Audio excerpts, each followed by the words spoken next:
योग बीज। तो आइए जानते हैं योग बीज में क्या है। योग बीज एक इम्पॉर्टेंट हठ योगा टेक्स्ट है और इसमें जो है संवाद है लॉर्ड शिवा जिनका नाम है वृषभनाथ और पार्वती के बीच में जिनका नाम यहाँ पे बताया गया है सुरेश्वरी। और ये जो टेक्स्ट है उनको लाइट में लाने का काम किसने किया? गोरक्षनाथ ने किया। इस टेक्स्ट में कोई चैप्टर्स नहीं है, ये जस्ट एज अ स्टोरी दी गई है और इसमें अप्रॉक्सीमेटली 182 टू 190 वर्सेस है। एज किसी भी टेक्स्ट या पब्लिकेशन में क्लियर अलग अलग वर्सेस बताए गए हैं, नंबर ऑफ वर्सेस। और इसमें 12 क्वेश्चंस जो है वो सुरेश्वरी के द्वारा पूछे गए हैं और उनका आंसर दिया गया है लॉर्ड वृषभनाथ या लॉर्ड शिवा के द्वारा। और इसमें एक अल्टीमेट मार्ग बताया गया है, पाथ बताया गया है मोक्ष के लिए, लिबरेशन के लिए, जिसका नाम दिया गया नाथ मार्ग। और इसमें 4 योगा सिस्टम्स के बारे में बताया गया है, जो कि है मंत्र, हठ, लय और राजयोग। Next is 12 question asked by Sureshwari. तो जो 12 क्वेश्चन थे जिसको सुरेश्वरी ने पूछा, क्योंकि ये संवाद के फॉर्म में एक डायलॉग कन्वर्सेशन है, ये टेक्स्ट जो है वो पूरा कन्वर्सेशन बेस्ड है। तो इसमें क्वेश्चन लॉर्ड सुरेश्वरी पूछती हैं, और लॉर्ड शिवा उसका जवाब देते हैं। तो वो ये यूजीसी नेट के में क्योंकि इतना डीप से क्वेश्चन नहीं आता कि वो क्या क्वेश्चन थे, बट या डू मेक सेंस कि उसमें जो है नंबर ऑफ क्वेश्चंस पूछ सकता है कि योग बीज में आपके सुरेश्वरी ने कितने क्वेश्चन पूछे। तो you have to remember this कि 12 क्वेश्चन पूछे इससे। अब वो जान लेते हैं ब्रीफ में क्या क्या पूछे उन्होंने। तो पहला क्वेश्चन था पाथ ऑफ सैल्वेशन या मोक्ष का मतलब मार्ग क्या है। सेकेंड, हाउ आत्मा got bonded and is it supreme, मतलब आत्मा कैसे बंधनों में बनती है अगर वो सुप्रीम है तब भी। If this is due to gyan then what is need of yoga, gyan only can not lead to liberation, मतलब अगर ज्ञान है बंधन का कारण तो योग में ज्ञान की क्या ज़रूरत, और ज्ञान ही अकेला क्यों नहीं मोक्ष दिला देता है। Number 4, means to get rid of ignorance, अज्ञान से दूर, अज्ञान के जो आवरण हैं उनको हटाने के लिए क्या मतलब तरीके हैं वो बताए गए हैं। फिर gyani is inferior to yogi but another side it is said that without gyan liberation is not attain. फिर वो पूछती हैं कि ज्ञानी जो है वो योगी से श्रेष्ठ नहीं है, योगी सबसे श्रेष्ठ बताया गया है, तो फिर ज्ञान की मोक्ष में क्या आवश्यकता, क्यों ज्ञान ज़रूरी है। Number 6, how does Yogi behave and attend liberation after giving up his body, मतलब योगी जो है वो कैसे व्यवहार करता है और कैसे उसको मोक्ष प्राप्त होता है अपने शरीर को छोड़ने के बाद। Number 7, up to what and which state gyani reaches, अगर कोई ज्ञान का मार्ग लेके चल रहा है तो उसकी गति क्या होगी ये वो पूछती है। How gyani needs many life to attend liberation while yogi in one life, मतलब ज्ञानी जो है उसको क्यों बहुत सारी लाइफ लेनी, मतलब बहुत जन्मों में उसका जो है लिबरेशन प्राप्त होता है, वही योगी एक लाइफ में पा लेता है। तो ये कैसे वो पूछती हैं। Then number 9, what is yoga, procedure of practice, how it will lead to liberation, मतलब योग क्या है, उसका प्रोसीजर क्या है प्रैक्टिस का, और कैसे वो मोक्ष को प्राप्त कराता है वो बताया गया है। Then number 10, 4 systems of yoga brief introduction, मतलब 4 सिस्टम्स ऑफ योगा बताए गए हैं और उसका ब्रीफ इंट्रोडक्शन दिया गया है। मीनिंग ऑफ काक मत एंड करकट मत, यहाँ पे 2 मत बताए गए हैं, 2 माइंड्स बताए गए हैं, तो वो है काक मत एंड करकट मत, जो कि हम लोग आगे डिस्कस करेंगे। Number 12 and last, what is Siddhi and it's use और नेसेसिटी इन योगा, मतलब सिद्धि क्या है, उनका क्या प्रयोग है या क्या ज़रूरत है योग के मार्ग में। तो ये जानते हैं फर्स्ट टॉपिक है नाथ मार्ग, जो कि बताया गया था बेस्ट वे है लिबरेशन का या बेस्ट पाथ है लिबरेशन का, तो इसे सिद्धि पाथ भी कहा जाता है। और यहाँ पे एक एनालॉजी उन्होंने दी है कि जैसे पानी में बुलबुले उठते हैं उसी तरह जो हमारा सेल्फ है, ठीक है, उसमें ईगो या अहंकार अपने आप उठ जाता है। और जो सेल्फ है, मतलब यहाँ पे सूक्ष्म शरीर की बात हो रही है, सेल्फ मतलब सूक्ष्म शरीर, जो सेल्फ है वो कैसे उसका रूप बना है, 5 महाभूतों से बना है। और जो शरीर है स्थूल शरीर, वो 7 धातु और 3 गुण से बना है। 7 धातु कौन से? रस, रक्त, मांस, मेज, अस्थि, मज्जा, शुक्र, ये 7 धातु है। 3 गुण सत्व, रज, तम है, तो उससे जो है वो हमारा स्थूल शरीर बना है।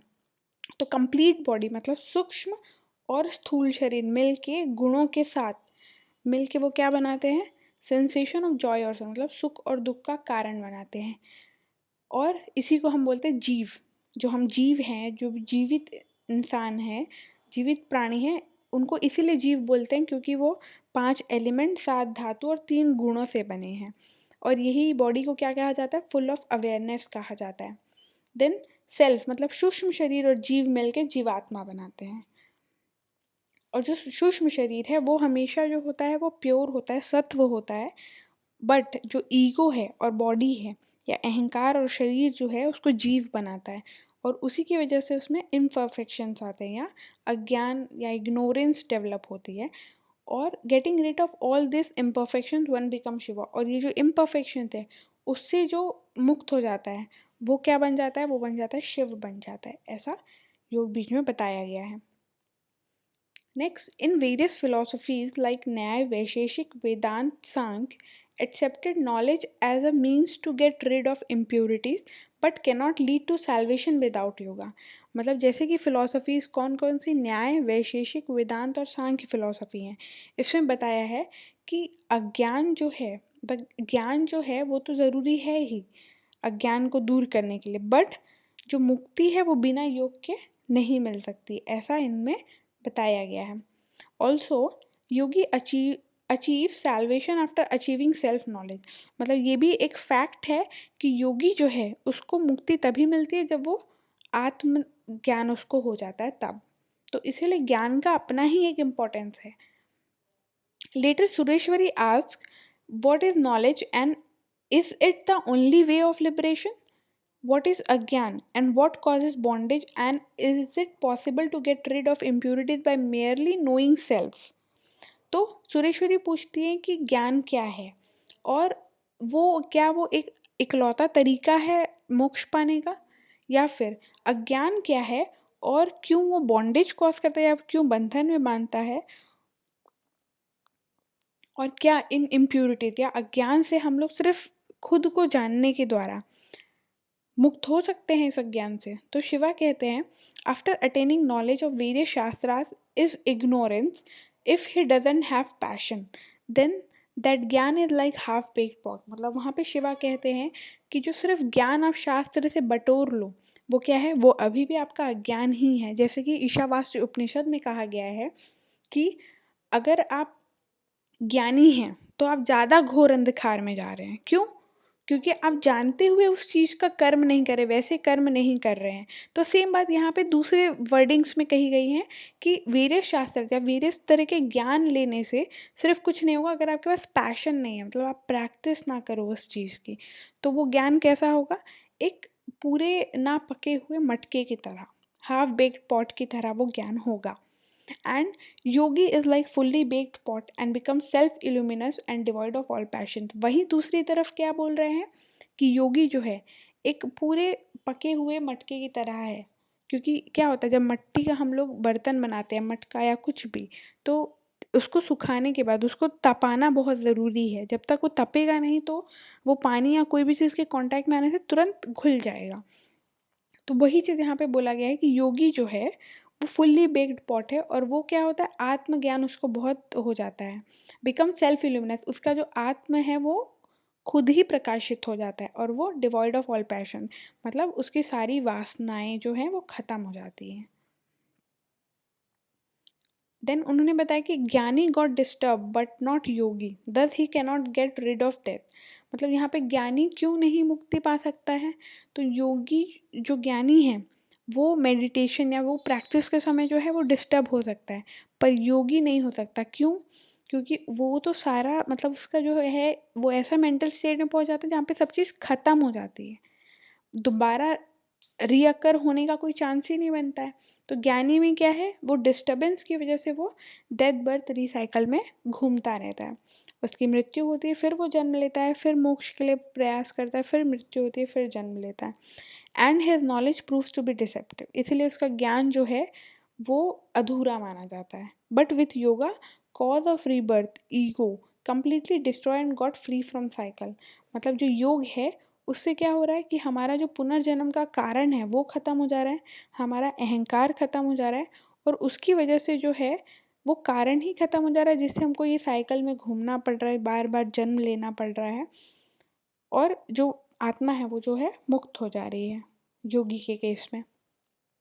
But in yogi, sense organ, mind, intellect and panch mahabhuta all are under control, yogi's control. This marg of liberation is also known as Paschim marg. मतलब इन्होंने बताया है शिवा ने कि योगी का जो है इंद्रियां, मन, बुद्धि और पंच महाभूत सारे उसके वश में हो जाते हैं, और वो जो है इस मार्ग को क्या नाम बताते हैं, पश्चिम मार्ग भी उन्होंने एक नाम बताया है। फिर योग बीज में 5 प्राण के बारे में डिस्कशन हुआ है। 5 प्राण कौन से हमारे? प्राण, अपान, समान, उदान और व्यान।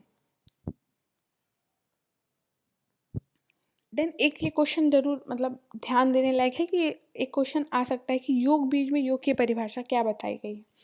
तो योग बीज में 4 परिभाषा बताई गई, जैसे कि 4 सिस्टम्स हमारे बताए गए हैं योग के, उसी के बेसिस पे 4 परिभाषाएं योग की यहाँ बताई गई है। क्या क्या है? यूनियन ऑफ प्राण एंड अपान, प्राण और अपान का जो एक होना है वो योग है। फिर second is union of sun and moon, सूर्य और चंद्र का एक होना, मतलब यहाँ पे इडा और पिंगला की बात हो रही है। यूनियन ऑफ रज एंड वीर्य, रज एंड वीर्य मतलब सेमेन एंड जो फीमेल्स की होते हैं लाइक मेंसेस का फ्लो या जो भी, वीर जिसको बोला गया, रज जिसको बोला गया है, और वीर जो है वो सेमेन है, तो ये राजयोग का पार्ट है, रज एंड वीर का यूनियन। देन यूनियन ऑफ जीवात्मा एंड परमात्मा, ये जो है लय योग का कंसेप्ट है जो कि हम आगे देखेंगे। तो यूनियन ऑफ जीवात्मा एंड परमात्मा भी योग का डेफिनेशन योग बीज में बताया गया है। और एज अ रिजल्ट जो है इस यूनियन के रिजल्ट में और गुरु के आशीर्वाद से योगी को क्या मिलता है? वेष्टांबर मिलता है, एक तरह का सफ़ेद प्योर वाइट कलर का कपड़ा जिसकी लेंथ है 12 finger long and 4 finger wide. तो ये टर्म याद रखना है हमें एग्जाम पॉइंट ऑफ व्यू से। Next 4 systems of yoga discussed. तो जैसे कि हमने पहले देखा था 4 सिस्टम बताए गए हैं, मंत्र, हठ, लय और राजयोग। तो मंत्र योग में बताया गया है बेसिकली सोहम के बारे में, जो सोहम मंत्र हम बोल, हमारा जो अजपा गायत्री जिसका नाम दिया गया है घिरण संहिता में, वही सोहम की यहाँ पे भी बात की गई है। देन हठ योगा के बारे में बताया गया है कि यूनियन ऑफ ह एंड ठ और सन और मोर या इडा और पिंगला का जो एक होना है, यूनियन है, वो हठ योग है।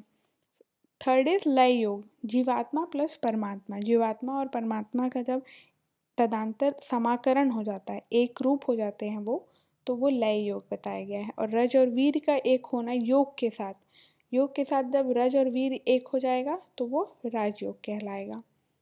देन आसनाज इन योग बीज, कितने आसना डिस्कस किए हैं? तो सिर्फ एक आसना यहाँ पे डिस्कस किया गया है, वो है वज्रासन, जिसको सिद्धासन भी कहा गया है, और जिसे बोला गया है कि प्रैक्टिस, प्राणायाम प्रैक्टिस में वज्रासन या सिद्धासन में बैठ के ही आप प्राणायाम की प्रैक्टिस करें। नेक्स्ट टॉपिक इज प्राणायाम इन योग बीज। प्राणायाम क्या क्या बताए गए हैं? तो पहले बेसिक इन्फॉर्मेशन क्या बताई गई है?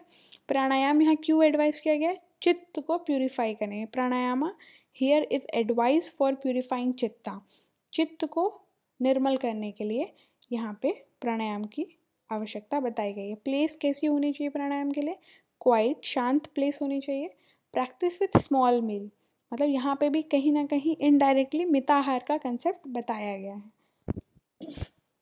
More emphasis is laid on नाड़ी शुद्धि which results in body as pure as आकाश। मतलब जो बहुत ज़्यादा विवरण दिया गया है नाड़ी शुद्धि का, और बताया गया है कि नाड़ी शुद्धि की सिद्धि से बॉडी कैसी बन जाती है? एज प्योर एज आकाश, आकाश की तरह शुद्ध और निर्मल हो जाती है। 2 types of pranayama are discuss. Yoga बीज में 2 तरह के प्राणायाम बताए गए हैं, सहिता और रहिता। सहिता का मतलब है सहित, सांस के सहित, और रहिता का मतलब है केवल, केवल कुंभकियां रहिता की बात हुई है। Perform 3 bandhas to success in प्राणायाम, और प्राणायाम में कैसे सक्सेस पाना है? जब आप इसको 3 बंध के साथ, जो कि कौन से 3 बंध है? जालंधर बंध, मूल बंध और उद्यान बंध, इन तीनों के साथ जब आप प्राणायाम करेंगे तो आपको सक्सेस मिलेगी, ऐसा यहाँ पे कहा गया है। Then Samhita, Samhita includes the following, मतलब संहिता में 4 प्राणायाम बताए गए हैं। कौन कौन से? सूर्यभेदी, उज्जाई, शीतली और भस्त्रा। तो सूर्यभेदी का सेम प्रोसीजर है जो बाकी सारे टेक्स्ट में बताया गया है। इनहेल करना है राइट नोस्ट्रल से, कुंभक करना है, देन एक्सहेल करना है लेफ्ट नोस्ट्रल से।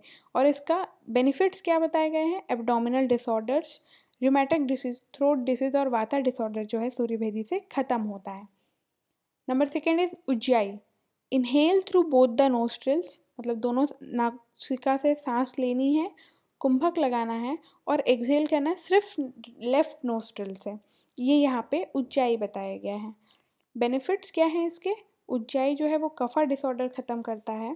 थ्रोट, एब्डोमिनल, हेड और नर्वस डिसऑर्डर भी उज्जाई से खत्म होते हैं या हेल्पफुल है इन डिसऑर्डर्स में। Number third is sheetali, raise tongue upward and inhale in such a way that air touches the lower tip of the tongue। मतलब यहाँ पे बोला है कि कैसा? टंग को ऊपर रेस करना है और सांस लेते समय ऐसे हो कि लोअर टिप जो है टंग की उससे जो है एयर जो है कांटेक्ट में आए, और एक्सहेल करना है दोनों नासिका से। Number 4 bhastra, inhale with right nostril, then kumbhak, exhale through left nostril. मतलब यहाँ पे क्या करना है? इनहेल करना है। ये जो भस्त्रा है या भस्त्रिका जो बोला गया है, यहाँ पे नाम उसका भस्त्रा दिया गया है। तो यहाँ पे क्या करना है? जल्दी जल्दी इनहेल करना है राइट नोस्ट्रल से और एक्सहेल करना है लेफ्ट नोस्ट्रल से, जब तक कि बॉडी जो है एकदम टायर्ड ना हो जाए। और भस्त्रा को यहाँ पे या भस्त्रिका को बताया गया है कि ये 3 ग्रंथियों को खोल देती है और सारे चक्रास को ओपन कर देती है। 3 ग्रंथि कौन कौन सी है? ब्रह्मा, रुद्र और विष्णु ग्रंथि। 3 ग्रंथियों को भस्त्रा जो है वो खोल देती है। भस्त्रा का बेनिफिट्स क्या बताए हैं? रिमूव्स वाता, पित्ता एंड कफा डिसऑर्डर, ये तीनों के लिए बेनिफिशियल है। देन वो तो था संहिता। अब रहिता प्राणायाम क्या है? Where is another one rahita pranayama is same as kevala kumbhak. जैसा कि केवल कुंभक में बताया गया है कि जब पूरक और रेचक पूरे तरीके से खत्म हो जाते हैं तो वो रहिता हो जाता है यहाँ पे, या फिर केवल कुंभक भी जिसे हम कहते हैं। तो it is said that when purak rechak dissolves, prana flows in Sushumna and one become siddha. यहाँ पे एक बात और क्या कही गई है रहिता के साथ, कि पूरक और रेचक तो डिसॉल्व हो ही जाते हैं, पर जो प्राण है वो सुषुम्ना में फ्लो करने लगता है और वह जो योगी है वो सिद्ध बन जाता है, सिद्धा बन जाता है। नेक्स्ट इज बंधा एंड मुद्रा। बंधा एंड मुद्रा क्या क्या डिस्कस हुई है योग बीज में?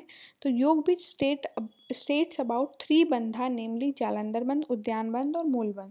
योग बीज में 3 बंधों के बारे में बताया गया है, जालंधर बंध, उद्यान बंध और मूल बंध, जिसका जो प्रोसीजर या टेक्निक है वो सेम बताई गई है।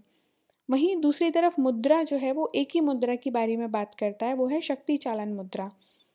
तो इसकी जो टेक्निक है वो नौली की तरह बताई गई है, जिसमें बंधा भी लगाना है और भस्त्रा भी करना है। नौली के साथ बंधा, 3 बंध और भस्त्रा करना है, जिससे कि होगा ऋजु भाव डेवलप होगा। ये एक क्वेश्चन आ सकता है कि योग बीज के अनुसार शक्ति चालन मुद्रा से कौन सा भाव डेवलप होगा? तो वो है ऋजु भाव डेवलप होगा, जिससे कि कुंडलिनी जागृत होगी। और कुंडलिनी जागृत के समय उसका सेंसेशन यहाँ पे डिस्क्राइब किया गया है, कैसा? ईचिंग होगी या फिर एंट मूविंग लाइक, मतलब जैसे कि चींटियाँ चलती है या तो वैसा महसूस होगा, या फिर बहुत खुजली की तरह होगा जब कुंडलिनी जागृत होगी, वह यहाँ पे योग बीज में बताया गया है। देन 2 टाइप्स ऑफ मत या माइंड्स यहाँ पे बताए गए, डिस्कस किए गए हैं, वो है काक मत एंड मरकट मत। तो काक मत में क्या बोला गया है? जैसे कि काक मतलब होता है कौवा, कौवे का संस्कृत टर्म हमारा है काक।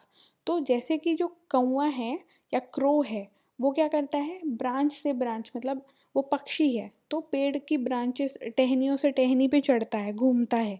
वैसे ही उसकी तुलना करके बताया गया है, जो योगी है अगर वो उसका मोक्ष प्राप्त उसको बहुत जन्मों में हो रहा है, मतलब एक जन्म में उसको सिद्धि नहीं मिल रही है, एक से ज़्यादा जन्म उसको लेना पड़ रहा है मोक्ष के लिए, तो वो काक मत कहलाता है जो कि लैक ऑफ प्रैक्टिस या लैक ऑफ नॉलेज की वजह से हो सकता है।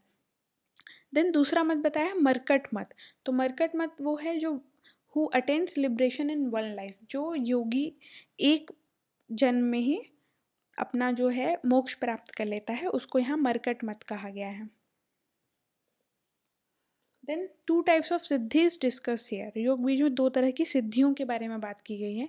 एक है कल्पित सिद्धि और दूसरी है अकल्पित सिद्धि। तो कल्पित सिद्धि क्या है? कल्पित का मतलब होता है कल्पना करना, जो इमेजिनरी है, या फिर उसे यहाँ पे टेम्पररी भी कहा गया है, जो कि हमारा केमिकल से, वर्शिप या फिर पूजा पाठ से, जो हम कर्मकांड करते हैं उससे जो है कल्पित सिद्धि मिलती है। और अकल्पित सिद्धि कौन सी है? जो अनइमेजिनरी है, परमानेंट है और आठ आठ सिद्धियां हैं। ये जो है नॉर्मल बींग्स की है या ज्ञानियों के लिए है, पर अकल्पित जो है वो योगी के लिए है। तो उसकी कैसी सिद्धि होती है? अष्ट सिद्धि, जो हमने पतंजलि योग सूत्र में पढ़ी है, वही अष्ट सिद्धि यहाँ पे है। अणिमा, लघिमा, गरिमा, महिमा, प्राप्त, प्राकाम में, ये सब जो है 8 सिद्धियाँ यहाँ पे भी बताई गई हैं। फिर 2 तरह का ज्ञान यहाँ बताया गया है। एक है परिपक्व ज्ञान, या जिसे हम कहते हैं फुल्ली राइप एज ऑफ योगी, मतलब फुल्ली राइप फ्रूट जैसे होता है, उसकी तुलना यहाँ पे की गई है। जो पूरा पका हुआ है, जिसको सब कुछ ज्ञान हो गया है, वह योगी का ज्ञान है। और अपरिपक्व मतलब जो अनराइपन है, अभी भी उसमें कुछ कमी है।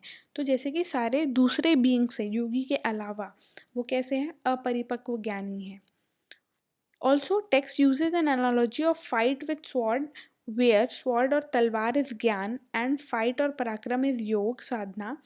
Those who balances both wins as both are interdependent। मतलब यहाँ पे एक एनालॉजी भी बताई गई है, जैसे कि हमारे मांडुक्य उपनिषद में बताई गई थी, वैसे यहाँ पे भी बताई गई है कि ज्ञान एक तलवार है, उसे यूज करके हमको योग साधना के पराक्रम में जीतना है। कैसे? दोनों का बैलेंस जब रहेगा, तलवार चलाने का और योग साधना का, ज्ञान और योग साधन दोनों से ही जो है हमको मोक्ष की प्राप्ति हो सकती है, ऐसा यहाँ पे कहा गया है।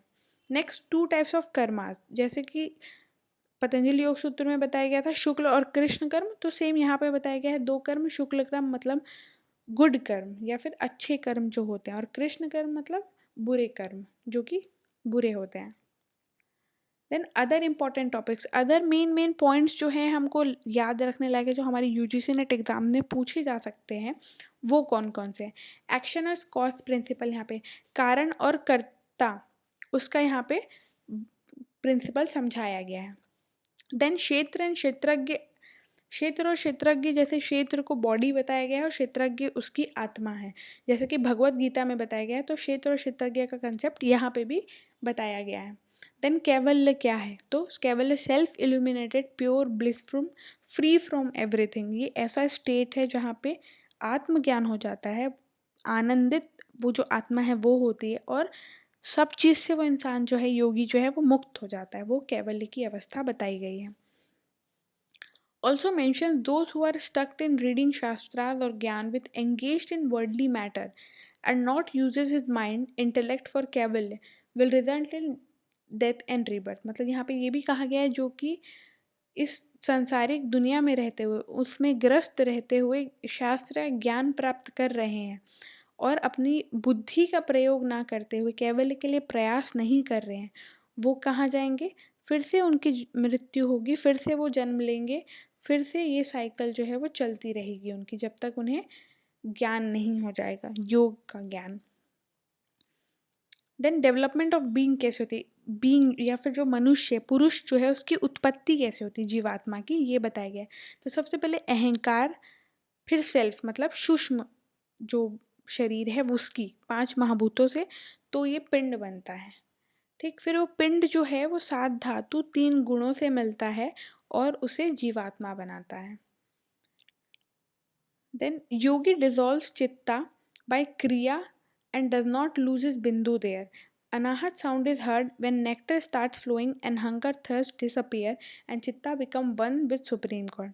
मतलब यहाँ क्या बताया गया है योग बीज में, कि योगी जो है अपने चित्त को जो है वो पूरा निर्मल कर लेता है, और उसकी जो कर्म है, चित्त की क्रिया है, उसको खत्म कर देता है हमेशा हमेशा के लिए।